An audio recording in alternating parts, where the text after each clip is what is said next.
नमस्कार। आत्मविचार इस चैनल पर आप सब भाई बहनों का स्वागत है। आज हम भगवत गीता का विषय क्या है इस पर बात करेंगे। भगवत गीता, ऐसा कहते हैं कि भगवत गीता 1000 लोग पढ़ें तो 1000 लोग उस पर से अलग अलग आइडियाज़ निकालते हैं, कंसेप्ट निकालते हैं। और अगर आप एक ही आदमी 1000 बार पढ़े तो वो 1000 समझ शक्ति पैदा कर लेता है, मतलब कि वो 1000 तरह से समझता है। सोचने की बात यह है कि अगर ऐसा है तो भगवत गीता का विषय क्या है, भगवत गीता में भगवान किस विषय में बात करना चाहते थे। भगवत गीता में वैसे कर्मयोग भी है, भक्ति योग भी है और ज्ञान योग भी है। तो भगवान किसके बारे में बात करना चाहते थे? कोई एक विषय स्पष्ट तो होना चाहिए ना। जो कर्म मार्गी है, कर्मों में विश्वास रखते हैं, ये लोग ऐसा कहते हैं कि भगवत गीता कर्मयोग के बारे में है।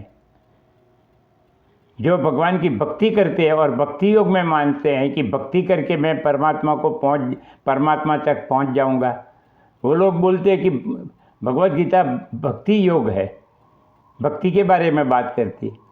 और जो लोग ज्ञान मार्गी है, ज्ञान में विश्वास करते हैं कि ज्ञान के बिना मुक्ति नहीं, वो लोग कहते हैं कि भगवत गीता ज्ञान मार्ग के विषय में बात करती है।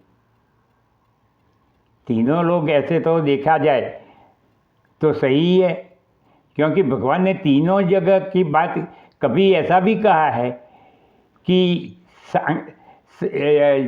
सांख्य मार्गी जो मार्ग से जिस स्टेशन पर पहुंचना चाहता है वही स्टेशन पर योगी भी पहुंचना चाहता है। योग का मतलब होता है कि कर्म मार्गी। भगवान ने वैसे देखा जाए तो तीसरे अध्याय के तीसरे श्लोक में कह दिया है कि इस जगत में सिर्फ 2 ही निष्ठाएं हैं, एक सांख्य निष्ठा और योग निष्ठा।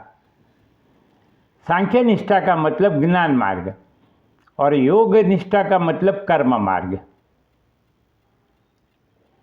अब भगवान को जब अर्जुन ने प्रार्थना की, वो जब परेशानी में आ गया कि उसको समझ में नहीं आ रहा था, कंफ्यूज हो गया था कि युद्ध करने में मेरा कल्याण है या युद्ध नहीं करने में मेरा कल्याण है, तब उसने भगवान कृष्ण से प्रार्थना की कि आप ही मुझे रास्ता दिखाइए।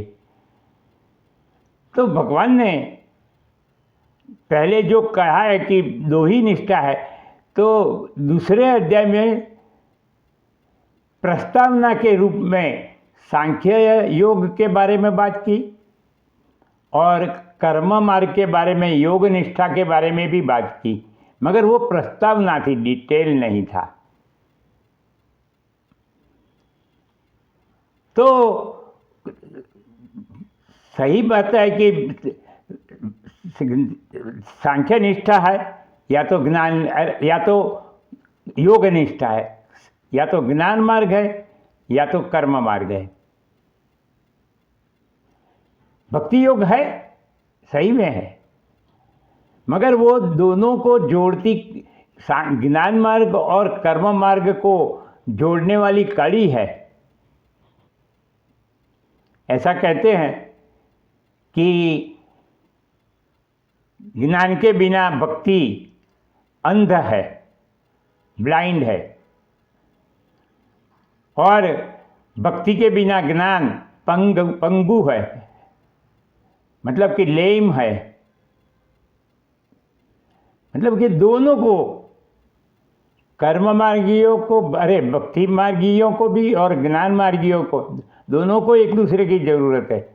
कर्म मार्ग जो है, मतलब कि कर्म योग है जो, कर्मयोग के बारे में हम बहुत सारी चर्चा करेंगे, क्योंकि जो बहुत सारा 24 घंटा काम करता है वो कर्मयोगी नहीं है। इसलिए हमको भगवान ने इसके लिए कर्मयोग के लिए तीसरा, चौथा और पांचवा 3 अध्याय रचा है। तो उसके बारे में तो हम बहुत डिटेल में बात करेंगे। अगर आप मेरे को सुनने में आपको आनंद आएगा, कुछ जानने की इच्छा होगी, जिज्ञासा रहेगी, तो मैं बहुत कुछ कहने वाला हूँ, पूरी भगवद गीता भी कहूँगा। तो भगवान ने तो सिर्फ 2 ही निष्ठा कही है, मगर भक्ति भी कड़ी है, इसलिए भगवान ने भक्ति के बारे में भी बात कही है। अब सवाल ये उठता है कि भगवान ने सांख्य निष्ठा के बारे में बात करी, कर्म योग निष्ठा के बारे में बात करी, भक्ति के लिए भी भगवान ने बात कही है। उनके भक्तों को परमात्मा मिलते हैं, उनके भक्त ऐसे होते हैं। पूरा 12वां अध्याय की ऐसा भक्त मुझे बहुत प्रिय है कहा है उन्होंने, और तो इसलिए वो तो कड़ी है सांख्य निष्ठा और योग निष्ठा को जोड़ने वाली, मगर वो उसको अलग से नहीं किया गया है। क्यों नहीं किया गया है? भगवान ने सांख्य निष्ठा और योग निष्ठा 2 ही चीज़ क्यों कही, उसके बारे में हम सोचें कि इस जगत में सिर्फ 2 ही चीज़ है। एक है मटीरियल वर्ल्ड और एक दूसरा है कॉन्शियस वर्ल्ड। जो कॉन्शियस प्रिंसिपल है वो मटीरियल से संपूर्ण भिन्न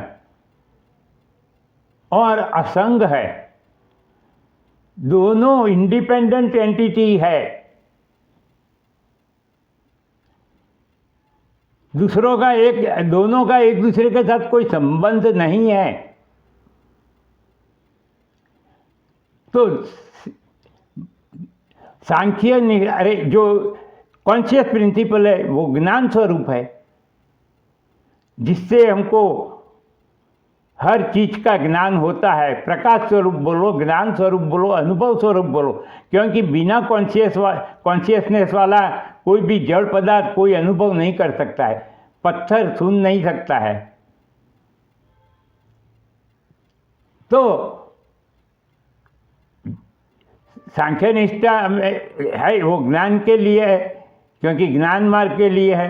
तो जो कॉन्शियस प्रिंसिपल है उसका ज्ञान होना चाहिए, वो ज्ञान स्वरूप है। तो और मटीरियल वर्ल्ड है वो जड़ है और क्षण क्षण बदलता है। तो जो कर्म है वो मटीरियल वर्ल्ड में ही संभव है। चैतन्य जो है, कॉन्शियस प्रिंसिपल जिसको हम बोलते हैं, वो चैतन्य तत्व है, वो तो अविकारी है। और अविकारी है और निराकार है, इसकी वजह से उसमें कोई विकार नहीं आते और उसका जन्म और मृत्यु भी नहीं है। मगर जो मटीरियल वर्ल्ड है वो क्षण क्षण बदलता रहता है, प्रकृति है, तो उसका जन्म और विनाश की प्रक्रिया चलती ही रहती है। तो वो और कर्म का मतलब क्या है? बदलना, चेंज। तो कर्म सिर्फ मटीरियल वर्ल्ड में संभव है। तो मटीरियल वर्ल्ड वो कर्मयोगियों के लिए है और जो कॉन्शियस वर्ल्ड है, आध्यात्म वर्ल्ड है, वो ज्ञान मार्गियों के लिए है। तो 2 ही चीज है, एक कॉन्शियस प्रिंसिपल है, दूसरा मटीरियल है, जड़ प्रकृति बोलते हैं जिसे। तो फिर 2 ही निष्ठा हो सकती है, ज्ञान निष्ठा हो सकती है या कर्म निष्ठा हो सकती है, योग निष्ठा हो सकती है। 2 से कोई तीसरा तो है ही नहीं, या तो ज्ञान हो या तो कर्म हो। 2 चीज है, कॉन्शियस प्रिंसिपल अविकारी निराकार है और ज्ञान स्वरूप है, इसलिए ज्ञान है। और मटीरियल वर्ल्ड बदलता रहता है, इसलिए उसमें कर्म है। दूसरे से तीसरी कोई चीज़ नहीं है। वो हम बहुत डीपली सोचेंगे, उसके बारे में बात करेंगे। मगर अब हमारा विषय क्या है कि भगवान तो फिर भगवान किसके विषय में बात करना चाहते हैं। हमने ये तो सोचा अरे सुना कि दो ही निष्ठा है, सांख्य निष्ठा या योग निष्ठा। तो भगवान किसके विषय में बात करना चाहते हैं? तो इसका उत्तर हमें भगवान ने तीसरा कर्मयोग से शुरू किया है। मैंने आपको पहले बोला कि दूसरा विषय सिर्फ प्रस्तावना थी, सांख्य निष्ठा और योग निष्ठा यानी कि कर्मयोग। मगर ज़्यादातर लोग जगत में कर्म में विश्वास करते हैं, कर्म में श्रद्धा करते हैं, इसलिए भगवान ने कर्म योग से शुरू किया है। बाद में वो सांख्य योग के बारे में, मतलब कि ज्ञान मार्ग के बारे में 7वें अध्याय से बात शुरू करेंगे। तो उस जो कर्मयोग का जो पहला ही श्लोक है, उसी में अर्जुन ये कहता है भगवान कृष्ण से कि हे प्रभु, आप एक तरफ कहते हो कि ज्ञान कर्म से बढ़कर है, यानी कि सुपीरियर है। ज्ञान कर्म से बढ़कर है यानी कि सुपीरियर है। तो फिर आप मुझे ऐसे युद्ध जैसे घोर कर्म में क्यों जोड़ते हो? क्योंकि बार बार भगवान ने भगवद गीता में कहा है कि युद्ध कर, माम अनुस्मर युद्धश्च, मेरा स्मरण करता जा मगर युद्ध कर। तो युद्ध तो भगवान करने को बोलते ही है उसको।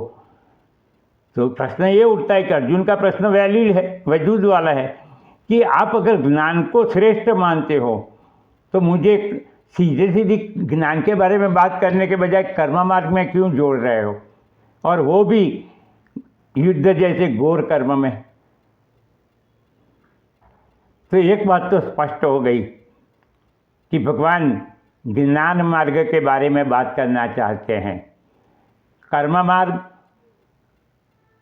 से, कर्म मार्ग जो है, कर्म योग है जो, वो चित्त शुद्धि के लिए है। जो भक्ति योग है वो भगवान में श्रद्धा उत्पन्न करने के लिए है। मगर मोक्ष या मुक्ति या जीवन मुक्ति सिर्फ ज्ञान से मिलती है। तो भगवान वास्तव में भगवद गीता का विषय ज्ञान योग है। भगवान 7वें अध्याय से 15वें अध्याय तक ज्ञान मार्ग की चर्चा करने वाले हैं। तो भगवद गीता का विषय ज्ञान मार्ग है। अब विषय ये, प्रश्न ये उठता है कि ज्ञान किसका? कोई भौतिक चीज का तो है ही नहीं, क्योंकि भौतिक चीज का ज्ञान तो हम अपने 5 इंद्रियों और मन बुद्धि से ले ही लेते हैं। उसमें भगवान को कहने के लिए कुछ रहता ही नहीं है। जो चीज़ हमारी 5 इंद्रियों मन बुद्धि से हम ग्रहण नहीं कर सकते हैं, वो चीज़ भगवान बताना चाहते हैं, और वही विषय है। दूसरी तरह से जो देखा जाए तो भगवद गीता सब उपनिषदों का सार है, और उपनिषदों का विषय ज्ञान मार्ग है। उपनिषद सिर्फ एंड सिर्फ आत्मा के बारे में बात करना करते हैं। आत्मा या ब्रह्म विद्या सिखाना उतना ही उद्देश्य है सब उपनिषदों का। और भगवद गीता अगर उपनिषदों का सार हो तो उसका विषय भी आत्मा का परिचय कराना, आत्मज्ञान कराना है। ज्ञान मार्ग से आत्मज्ञान कराना है। अब सवाल ये उठा कि ज्ञान किसका? जो चीज़ 5 इंद्रियों मन बुद्धि से ग्रहण नहीं की जाती है, वो आत्मा का ज्ञान कराना, यही भगवद गीता का विषय है, उद्देश्य है, हेतु है। आप कर्मयोग भी आपको करना पड़ेगा, आप भक्ति योग भी आपको करनी पड़ेगी, क्योंकि वही आखिर में आपको ज्ञान मार्ग पर चढ़ाएंगे। आप सीधे सीधे ज्ञान मार्ग पर नहीं चढ़ पाएंगे, क्योंकि हजारों जन्मों से हम अपने आप को देह मानते हुए आए हैं कि मैं ये देह रूप हूँ, मटीरियल हूँ। तो इतनी जल्दी तो आप बदलेंगे नहीं। आपको बहुत कर्मयोग के बारे में, कर्मयोग भी का पालन करना पड़ेगा, भक्ति योग का भी लंबे समय तक पालन करना पड़ेगा। हो सकेगा कि एक जन्म में नहीं, अगले जन्मों में नहीं, अगले जन्म, लाख जन्मों में आपको अपने स्वरूप का ज्ञान हो जाए। ज्ञान किसका करना है? अपने आप का, खुद का अपने स्वरूप का ज्ञान करना है कि मैं क्या हूँ। मैं कॉन्शियस प्रिंसिपल आत्मा हूँ या मैं ये जड़ मटीरियल देह हूँ? क्या हूँ? वो भगवद गीता का विषय है कि मैं क्या हूँ। Whether I am a conscious principle और this inert body, material body. हम अपने आप को देह रूप मानते हैं और इसी वजह से हम संसार में मारे चिंताओं, टेंशन वगैरह लेके घूमते हैं। जिस दिन हमें समझ में आ जाएगा कि मैं आत्मस्वरूप हूँ, देह स्वरूप नहीं हूँ। आपको तो ये तो भगवद गीता की बात है, आगे आप अष्टावक्र गीता में जाएंगे, अवधूत गीता में जब आगे बढ़ेंगे, PhD कोर्स की ये सब किताबें हैं, उसमें कहा ही है नाहम देहो न मैं देहो, ये देह मेरा नहीं है और मैं देह नहीं हूँ। मगर वो तो बात की बात है, बहुत आगे की बात है। पहले तो हमें बहुत सिंपल भाषा में समझना पड़ेगा कि मैं क्या हूँ, आत्मा क्या है और मैं क्या हूँ। तो भाई बहनों, आज हमारा विषय रहा भगवद गीता का विषय क्या है। अगले बार हम दूसरे विषय पर बात करेंगे। अगर मेरी बात करने की, लॉजिकली बात करने की, रीजनिंग से ये रीत आपको पसंद आई हो, आपको भौतिक ज्ञान तो बहुत है, मटेरियल वर्ल्ड का तो ज्ञान हो ही जाएगा। अगर आध्यात्मिक क्षेत्र का ज्ञान प्राप्ति का इच्छा हो, जिज्ञासा हो, तो आप मेरी ये चैनल सुनते रहिए और आप जैसे मित्रों को भी सुनने को कहिए। आपको अगर प्रश्न होगा तो मैं उत्तर भी अवश्य दूंगा। आप कमेंट में मुझे प्रश्न पूछिए, मैं आपको उत्तर भी दूंगा। मगर आध्यात्म ज्ञान प्राप्त करके ही रहिए, क्योंकि आत्मज्ञान के बिना, खुद के स्वरूप का ज्ञान के बिना मुक्ति नहीं है, मोक्ष नहीं है, जीवन मुक्ति नहीं है। तो हम अगले वीडियो में मिले, तब तक मेरा नमस्कार।